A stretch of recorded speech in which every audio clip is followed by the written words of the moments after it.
Bismillahirrahmanirrahim. Assalamualaikum warahmatullahi wabarakatuh.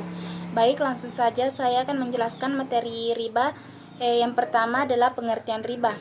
Riba berarti menetapkan bunga atau melebihkan jumlah pinjaman saat pengembalian berdasarkan persentase tertentu dari jumlah pinjaman pokok yang dibebankan kepada peminjam. Riba secara bahasa bermakna ziyadah atau tambahan. Dalam pengertian lain, secara linguistik riba juga berarti tumbuh dan membesar. Sedangkan menurut istilah teknis, riba berarti pengambilan tambahan dari harta pokok atau modal secara batil.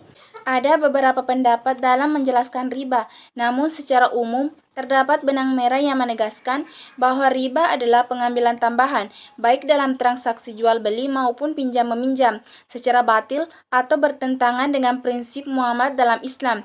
Materi selanjutnya adalah macam-macam riba. Menurut para fikih, riba dapat dibagi menjadi 4 macam bagian, yaitu sebagai berikut. Yang pertama adalah riba yat. Riba yat adalah berpisah dari tempat sebelum ditimbang dan diterima. Maksudnya, orang yang membeli suatu barang kemudian sebelum ia menerima barang tersebut dari si penjual, pembeli menjualnya kepada orang lain. Jual beli seperti ini tidak diperbolehkan sebab jual beli masih dalam ikatan dengan pihak pertama. Riba yang kedua adalah riba nasia, yaitu riba yang dikenakan kepada orang yang berhutang disebabkan memperhitungkan waktu yang ditangguhkan. Contohnya seperti Aminah meminjam cincin 10 gram pada Ramlan. Oleh Ramlan diisyaratkan membayarnya tahun depan dengan cincin emas sebesar 12 gram. Dan apabila terlambat 1 tahun, maka tambah 2 gram lagi menjadi 14 gram dan seterusnya. Ketentuan melambatkan pembayaran 1 tahun. Riba yang ketiga adalah riba fard, yaitu tukar-menukar dua barang yang sama jenisnya tetapi dengan kualitas yang berbeda yang diisyaratkan oleh orang yang menukarkan. Contohnya seperti tukar-menukar emas dengan emas, perak dengan perak, beras dengan beras, dan sebagainya. Riba yang terakhir adalah riba qard, yaitu meminjamkan sesuatu dengan syarat ada keuntungan atau tambahan bagi orang yang meminjami atau mempiutang. Baik, bismillahirrahmanirrahim. Assalamualaikum warahmatullahi wabarakatuh. Perkenalkan, nama saya Muhammad Ivan, akan melanjutkan materi dari saudari Wahyuni, yaitu faktor penyebab memakan dan diharamkannya perbuatan riba. Faktor penyebab memakan riba. Yang pertama, nafsu dunia kepada harta benda. Yang kedua, serakah harta. Yang ketiga, tidak pernah merasa bersyukur dengan apa yang telah Allah Subhanahu wa Ta'ala berikan kepadanya. Yang keempat, imannya lemah. Faktor penyebab diharamkannya riba. Yang pertama, merugikan orang lain. Dan yang kedua, sama dengan mengambil hak orang lain. Yang ketiga, mendapat laknat dari Allah Subhanahu wa Ta'ala. Dan yang keempat, neraka ancamannya. Dan kelima, termasuk perbuatan setan yang keji. Dan yang terakhir, memperoleh harta dengan cara yang tidak adil. Adapun hal yang dapat menimbulkan riba di antaranya. Yang pertama, tidak sama nilainya.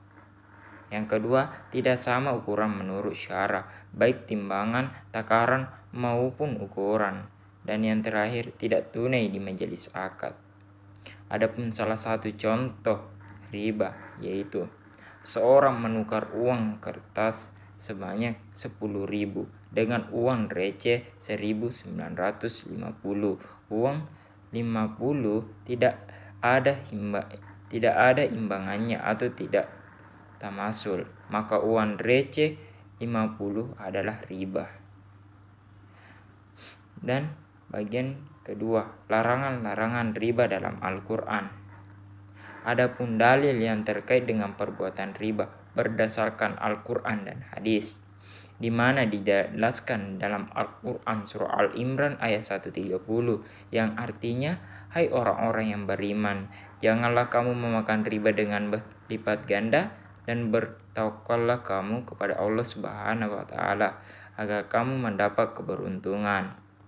Dan di mana di dalam Quran surah Al-Baqarah ayat 276 yang menjelaskan Allah memusnahkan riba dan menyuburkan sedekah. Dan Allah tidak menyukai setiap orang yang tetap dalam kekafiran dan selalu berbuat dosa. Dan di mana di dalam Quran surah Ar-Rum ayat 39 yang artinya, dan sesuatu riba atau tambahan yang kamu berikan agar dia bertambah pada harta manusia, maka riba itu tidak menambah pada sisi Allah. Dan apa yang kamu berikan berupa zakat yang kamu maksudkan untuk mencapai keridhaan Allah, maka yang berbuat demikian itulah orang-orang yang melipat gandakan pahalanya. Mungkin itu yang bisa saya sampaikan terkait materi. Dan apabila ada salah kata, mohon dimaafkan. Dengan ucapan wassalamualaikum warahmatullahi wabarakatuh. Baik, saya akan menjelaskan dampak dan hikmah pelanggaran riba. Riba dapat berdampak buruk terhadap seseorang. Ada 3 contoh dampak buruk riba. Yang pertama, pribadi seseorang. Yang kedua, kehidupan masyarakat. Yang ketiga, ekonomi. Dari akibat-akibat buruk yang dijelaskan para ekonomi muslim dan non-muslim diantaranya ada 5 contoh. Yang pertama, riba merusak sumber daya manusia. Yang kedua, riba merupakan penyebab utama terjadinya inflasi.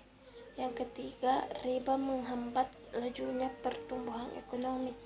Yang keempat, riba menciptakan kesenjangan sosial. Yang terakhir, riba faktor utama terjadinya krisis ekonomi global.